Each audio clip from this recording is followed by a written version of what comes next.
Well, since I'm the last speaker, I guess I can go fast. Niro shadzi nakbaga o madashi mia adashheads mabe sigids ma zigidads nakbaga o.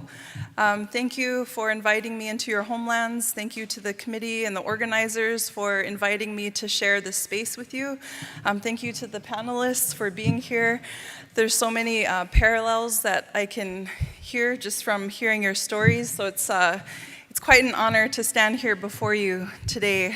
It's been quite a whirlwind since the election. I won a seat in the House of Representatives for District 27 in North Dakota.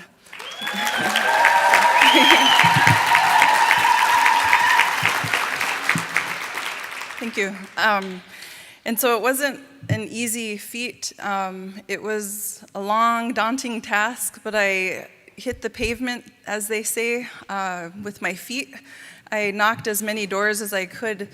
I still haven't had time to sit down and tally my lists, my separate lists from the software that we use on our phones through the Democratic Nonpartisan League Party.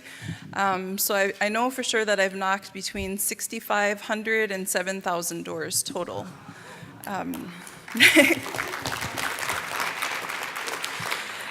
So what I want to say, though, is that this didn't happen overnight for me, but I also want to just back up a little, too, and introduce, tell you who I am. I'm Ruth Buffalo. I carry my late grandmother Ruth's English name, Ruth, and I also carry her Hidatsa name, Woman Appears. So I'm the granddaughter of the late Ruth Rabbithead and Theodore Joseph Buffalo Bowman, Sr. And my last name is Buffalo. When I was 19 years old, a group of us in our family decided to change our last names back to Buffalo, including my mother. I grew up in Mandaree, which is located on the Fort Berthold Indian Reservation. And if you're familiar with the Garrison Dam or the Missouri River, well, my grandparents and family were directly impacted by that.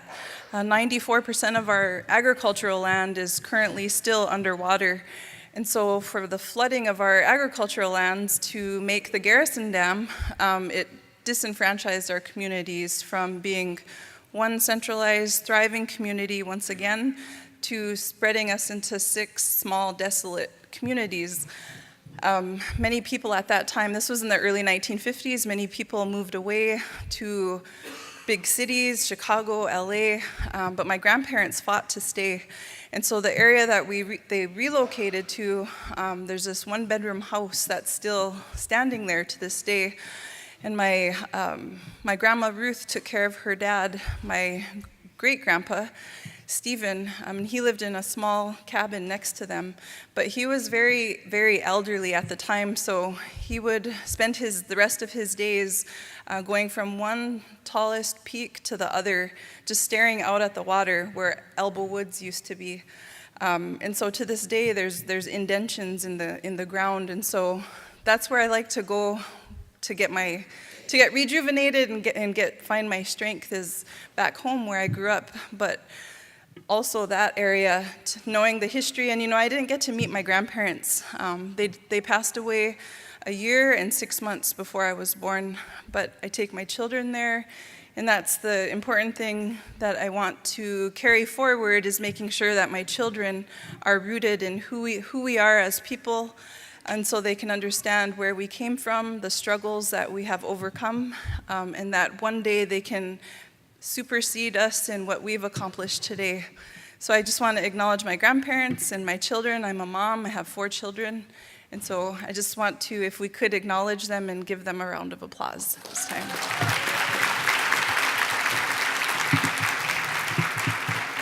So I'm down to 5 minutes.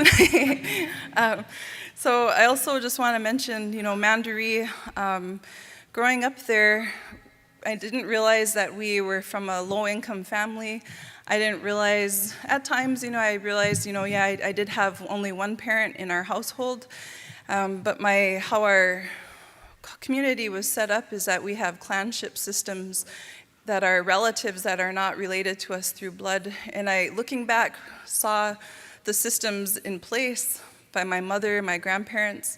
So I was always around older people, grandparents, mainly grandmas. Even in our school system, kindergarten through 7th grade, all but 2 of our teachers were tribal members. So everybody was tribal members except for 2 people, 2 women. They were white women and they were still really, really awesome people. But I'm so thankful to have had that foundation laid for me at a young age and seeing a lot of our grandmas as our teachers. And they would always interweave our Hidatsa culture into the classroom and what we were taught. And so I just want to share that I'm so thankful for that experience, and I want to carry that to Bismarck, the state capital.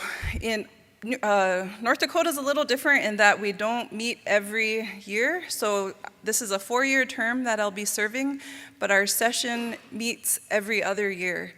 And so in 2017, let me back up even further. In 2016, I ran in a statewide race for insurance commissioner.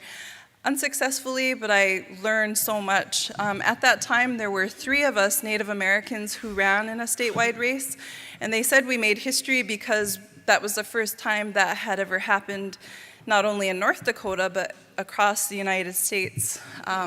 Chase Iron Eyes ran for U.S. House of Representatives at the congressional level, and Marlo Hunt Bobrun, she ran for Public Service Commission, and both of them are from Standing Rock, and I'm a citizen of the Mandan, Hidatsa, and Arikaraat Nation. So it was a great experience, but at that time, as you may know, Dakota Access Pipeline was at its height there, and so we would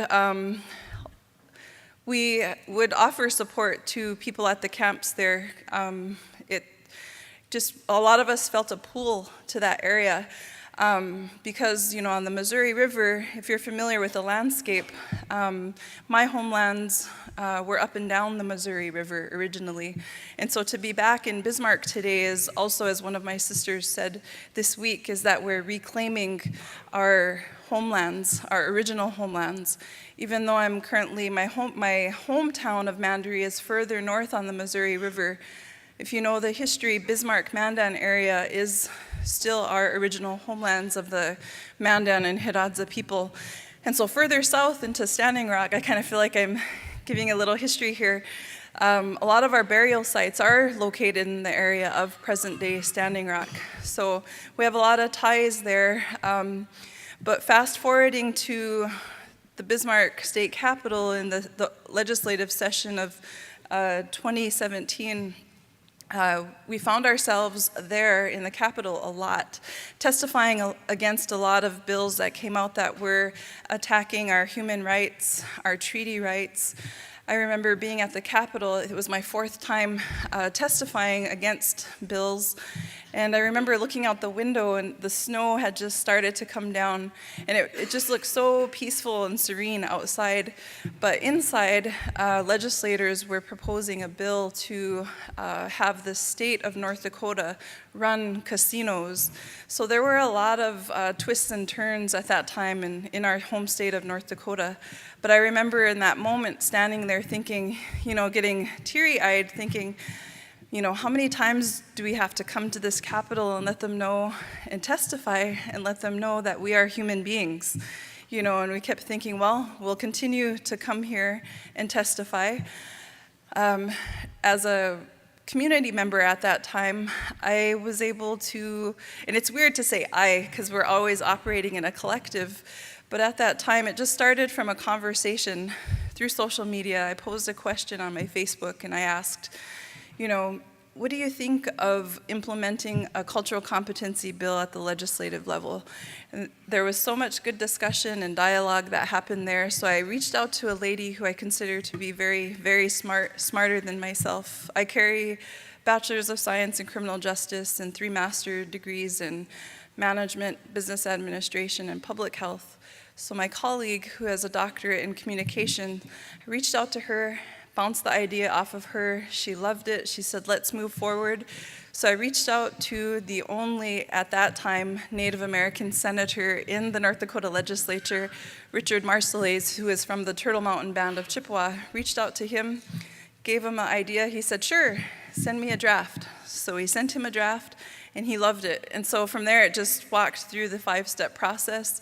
We then organized community members, brought them or encouraged them to show up to the Capitol to testify at the respective committee hearing, and then it moved on with some revisions to the Senate floor, but it died there by 6 votes. Excuse me.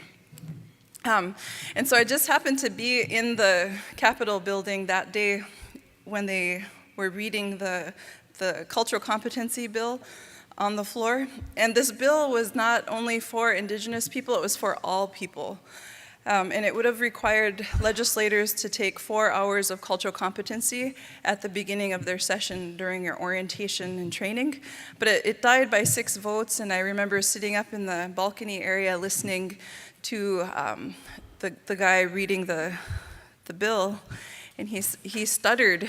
He said, he was kind of giving a recap of the committee hearing. He said there were a lot of native, well, he didn't say it like that. He said there's a lot of Native American women that showed up to testify, and they spoke in their traditional tongue, and then he stuttered. He said, they don't believe we are culturally competent. And so I feel like even though we lost at that time, it was still a win because we took up that space and we still educated along the way. And I've been approached this past year to see if we will carry that cultural competency bill forward. So we'll do some more research and see. I did have a meeting with so I got sworn in this past Monday. It's been a whirlwind. So it was really amazing to have my family and friends there. I think every woman in my family wore a ribbon skirt. I have a 15-year-old daughter, 11-year-old son, and 4-year-old twins, a boy and a girl. So even the 4-year-old daughter had a ribbon skirt on. But what I wanted to say was later that happened at 1 o'clock.